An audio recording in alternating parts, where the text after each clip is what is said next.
Venkateswararao college of engineering and technology 2008 లో స్థాపించిన కళాశాలలో MBA, NAC A గ్రేడ్ మరియు ISO సర్టిఫికేషన్ సాధించిన మొట్టమొదటి కళాశాల Shri Muttavarapu Venkateswara Rao college of engineering and technology త్వరలో అటానమస్ కాబోతోంది. 2014లో ISO గుర్తింపు, 2015లో రాష్ట్ర ప్రభుత్వంచే A గ్రేడ్, 2016లో NAC A గ్రేడ్, ఇప్పుడు NBA సాధించిన సంస్థ Shri Muttavarapu Venkateswara Rao college of engineering and technology.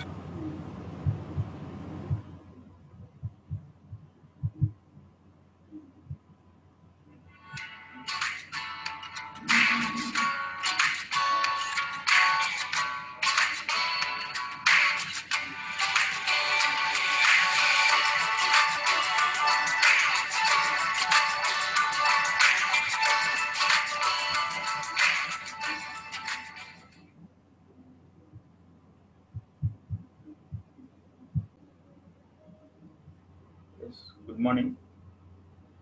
Here we are continuing the signals and vectors.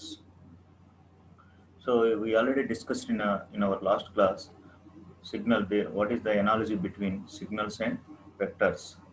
As we already know that signal is nothing but it is a function of one or more independent variables which consists some information. Okay, vector. What is vector? Vector is one which has both magnitude and direction. So here we are going to see the analogy between signals and vectors. What is meant by analogy? Analogy is nothing but similarity between signals and vectors. So a vector can be represented as a sum of its components. So it can be represented as a sum of its components. It has both magnitude as well as direction. A signal can also be represented as a sum of its components. So signal can be represented as a combination of it is a function of one or more independent variables. So which has some information. So next, coming to the component of a vector. What is meant by component of a vector? So here one vector. Suppose if we take two vectors or two signals, v1 and v2 are two vectors. Say. So component of v1, component of a vector means here we are going to represent the component of v1 in terms of v2. So component of one vector along with another vector. That is nothing but component of one vector along with another vector. That is v1 along v2. So a vector is represented by bold-faced type, specified by its magnitude and its direction, as we already discussed.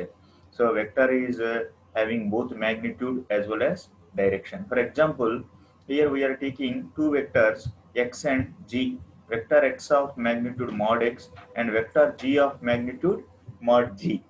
Okay, let the component of vector g along x. So let the component of vector g along another vector x. So it can be represented by cx, c into x. So g is approximately equal to cx. We can say that we can represent the vector g along with another vector x as cx. So geometrically, this component is the projection of g on x. The component can be obtained by drawing a perpendicular from the tip of g. So it is a g line. So from the tip of g we can draw the component perpendicular to g. So perpendicular from the tip of g on x. So then cx will be formed. So here g and cx, g is the one vector and cx, what is cx? X is another vector. We can represent component of g along another vector x as g is equal to cx plus what is this e? This e is nothing but error vector. E is error vector. So from the tip of g we can draw the perpendicular line towards the x-axis. So it cuts the x-axis at here. So this direction can be represented as cx and this direction can be represented as g. So g and cx are perpendicular to, we can say that these two are perpendicular to each other. So the component can be obtained by drawing a perpendicular from the tip of g on x and expresses as g equal to cx plus e, where e is nothing but error vector. E is nothing but error vector. Next, coming to the component of a vector. Component of a vector, there are infinite ways to express g in terms of x. We can express the vector g in terms of x. So there are a very large number of ways to express the component of one vector along another vector. So here we are taking two vectors g and x. So how to represent g and x component of g along with another vector x, g equal to cx simply. So like this we have several ways to represent the component of vector g along the another vector x. So here we are taking two examples. These two are the two ways. There are infinite ways are there. There are infinite ways are there. But here we are taking two ways. This is one way and this is another way. So g and x1 can be represented like this. G and x1 can be represented like this. So g x1, that is cx1, and e1 is error vector.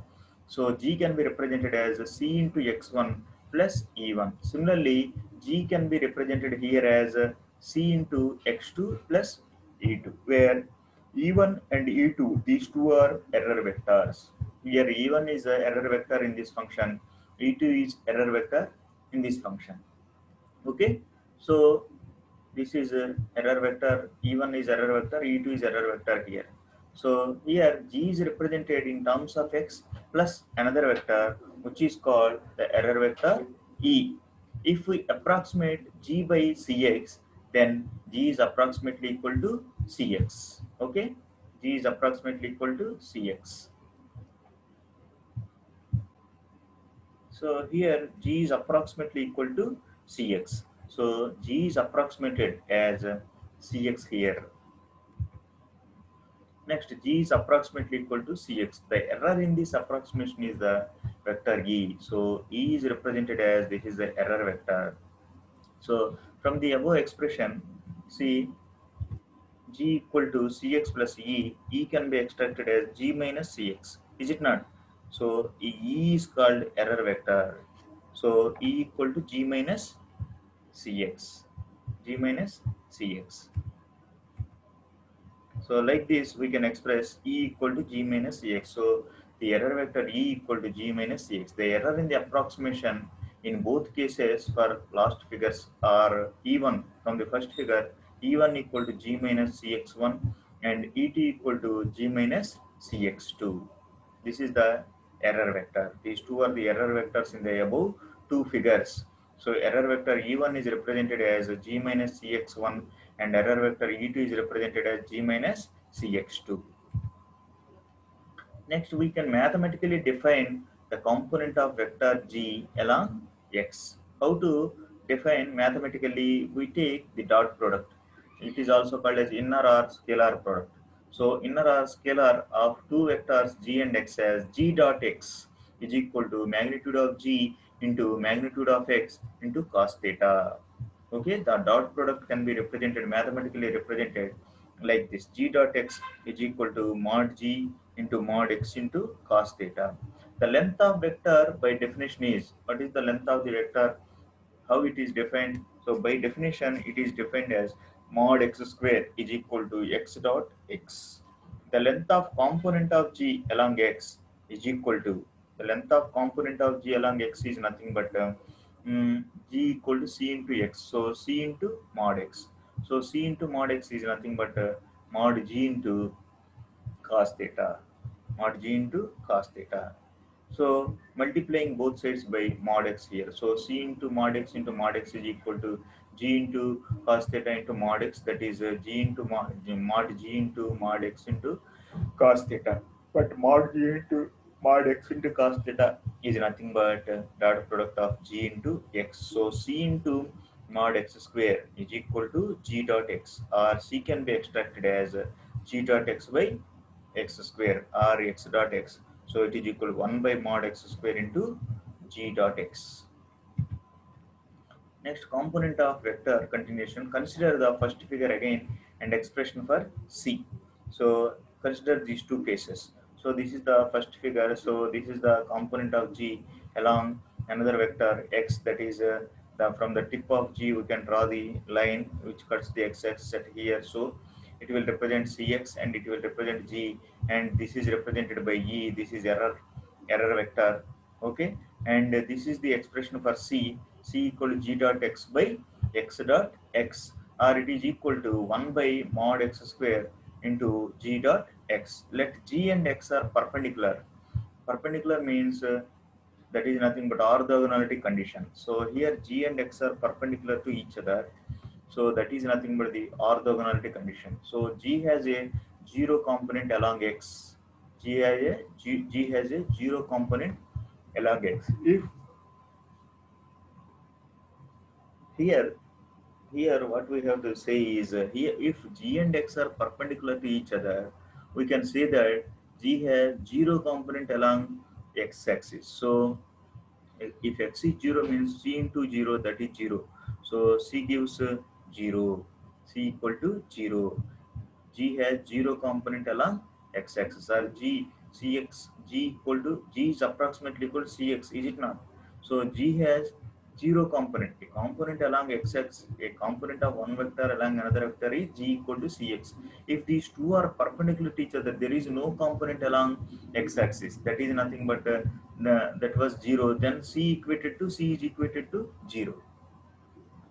Okay, from the equation G and x are orthogonal if the inner product of two vectors is 0, that is G into x equal to 0. G has no component along x axis, so G dot x equal to 0, so that C becomes 0.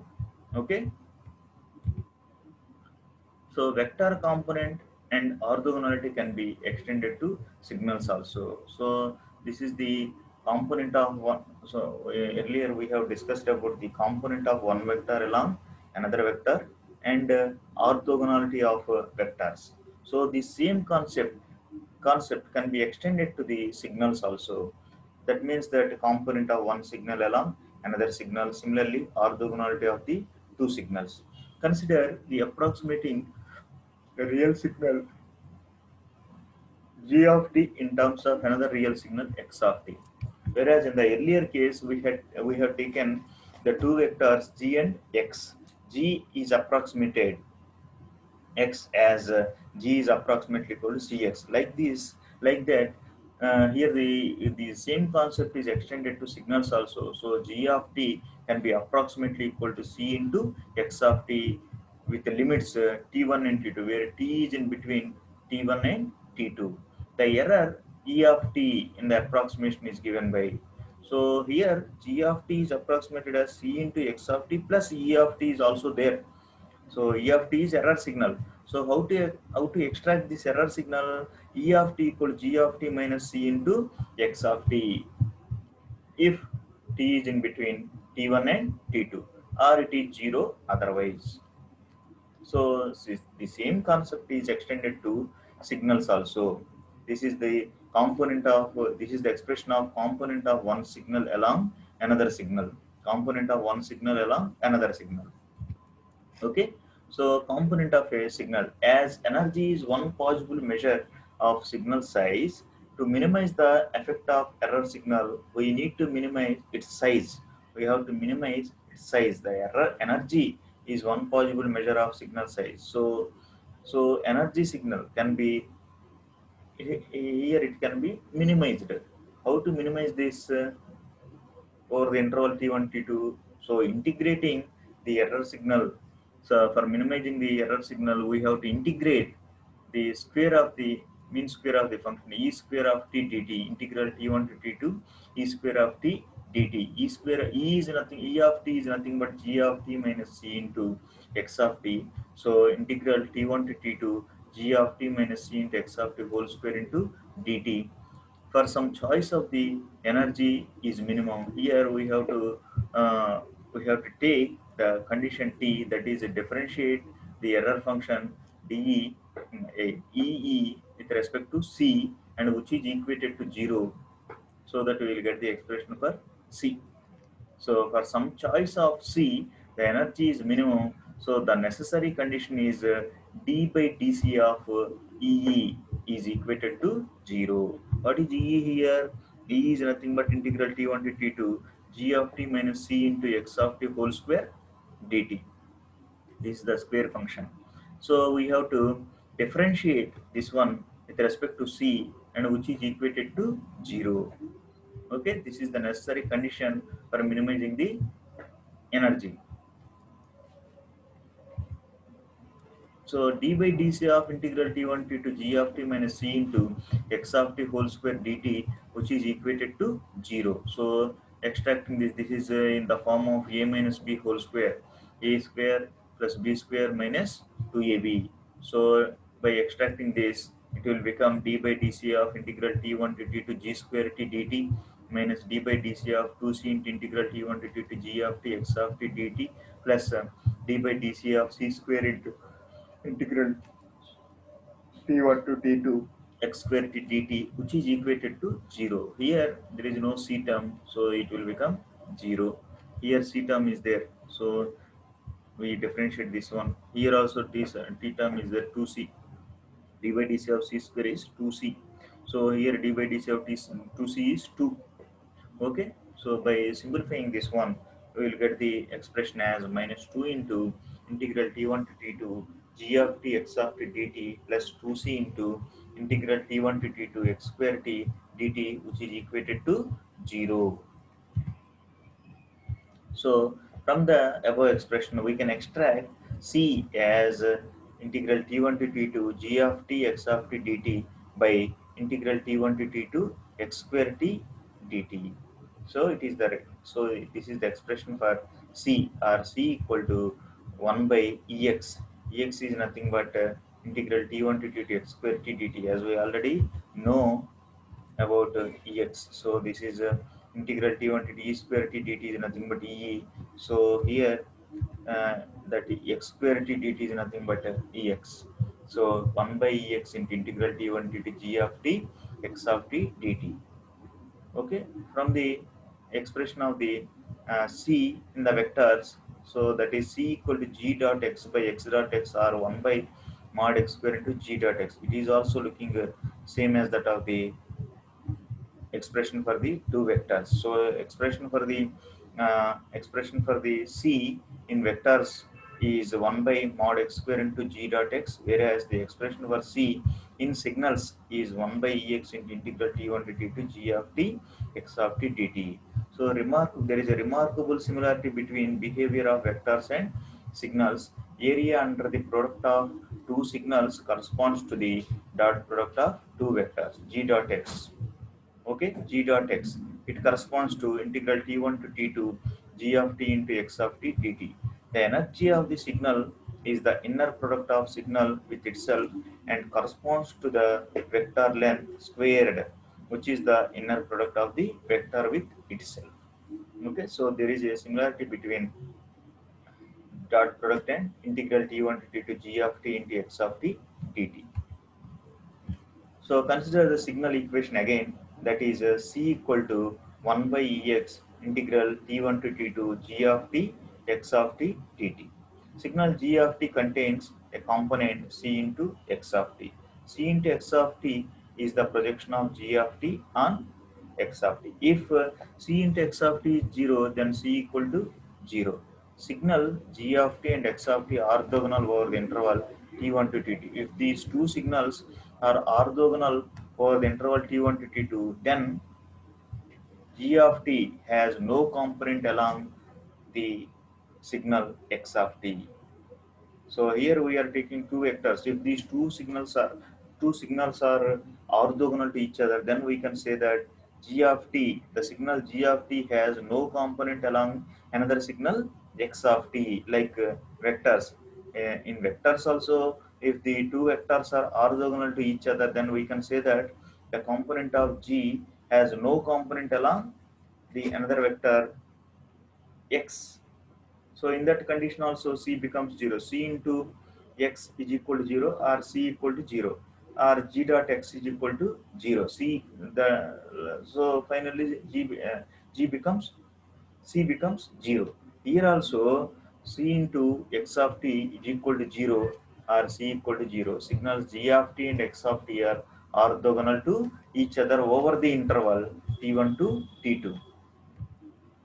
Let us consider the example for a square signal g of t Find the component of g of t of the form sin t, or in other words approximate g of t in terms of sin t. So g of how to approximate g of t, and g of t, the signal g of t in terms of another signal. Here the signal given is a sin t is one signal, g of t is another signal. How to approximate g of t by sin t, that is c into sin t. So g of t is approximately equal to c into sin t over the interval 0 to 2 pi, 0 to 2 pi. G of t equals c into sin t. So x of t, let us take x of t is sin t, and error function e of x equal to integral 0 to 2 pi sin square t dt. By simplifying this, so we'll get pi. From the equation of signals, what is the expression for the equation of signals? C equal to 1 by ex into integral t1 to t2 g of t into x of t dt.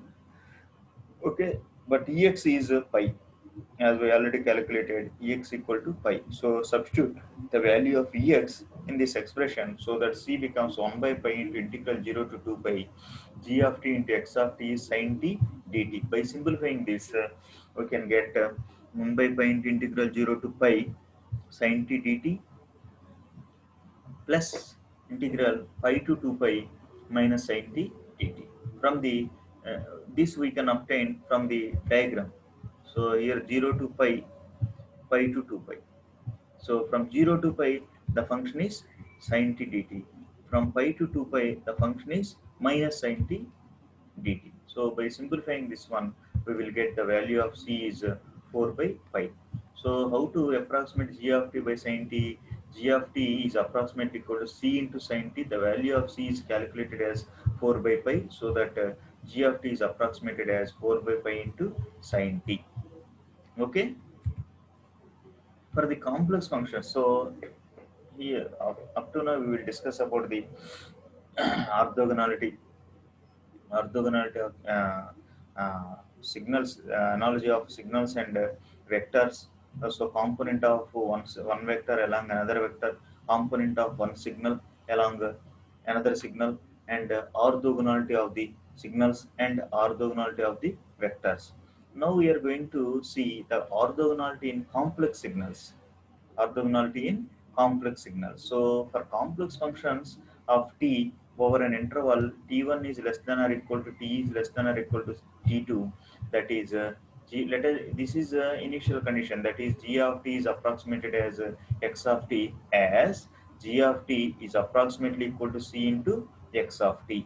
Okay, so ex is nothing but ex equal to, it is the error function, that is integral t1 to t. This is, we are discussing about the signals, where why it is represented as g of t, x of t, etc.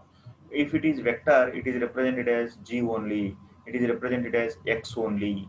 Okay, so if it is the signal, that's why we can express like this. So ex, the error signal, ex is equal to integral t1 to t2 mod of x of t whole square dt. The coefficient c and the error in this case is e of t equal to g of t minus c into x of t. Is it not? So EE in the case of signals is equal to integral t1 to t2 mod of g of t minus c into x of t whole square dt. Okay, so E equal to integral t1 to t2 g of t minus c into x of t whole square dt. So we know that mod u plus v whole square formula, that is u plus v into u star plus v star. Okay, so this is nothing but the representation of complex signals. So this is u square mod u square. By simplifying this one, we will get mod u square into v square plus u star into v plus u into v star. U into u star value is nothing but u into u star. Similarly, v into v star is 0. So u into u star plus u into v star plus v into u star plus v into v star. Okay, u u into u star is represented by u square. V into v star is represented by v square here. Okay, so E E can be obtained as integral t1 to t2 g of t whole square. It is looking like a minus b whole square or a plus b whole square. It can be expressed like this. Okay, u plus v into u star plus v star. Here also we represent this one like this. So we'll get the expression like this. E can be represented like this. So C equal to 1 by Ex and integral T1 t to G of t into X star of t dt. By simplifying this one, we will get the expression like this. So two complex functions are orthogonal over an interval if integral t1 to t2 x1 of t into x2 star t dt is equal to 0, or integral t1 to t2 x star x1 star of t into x2 of t dt is equal to 0. Okay, this is the orthogonality. orthogonality Orthogonality in complex signals. Okay, we can express the orthogonality conditions in orthogonality condition in complex signals like this: integral t1 t to x1 of t into x2 star t dt is equal to 0, or integral t1 to t2 x1 star t into x2 of t dt equal to 0.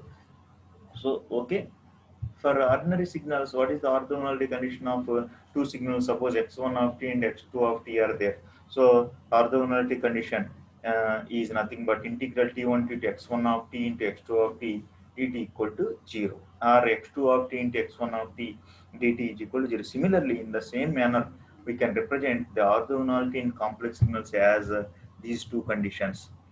These are integral t1 to t2 x1 of t x2 star t dt is equal to 0, or integral t1 to t2 x1 star t into x2 of t dt is equal to 0. With this, we can end this session. In the next class, we will discuss about the remaining topics. Okay, thank you.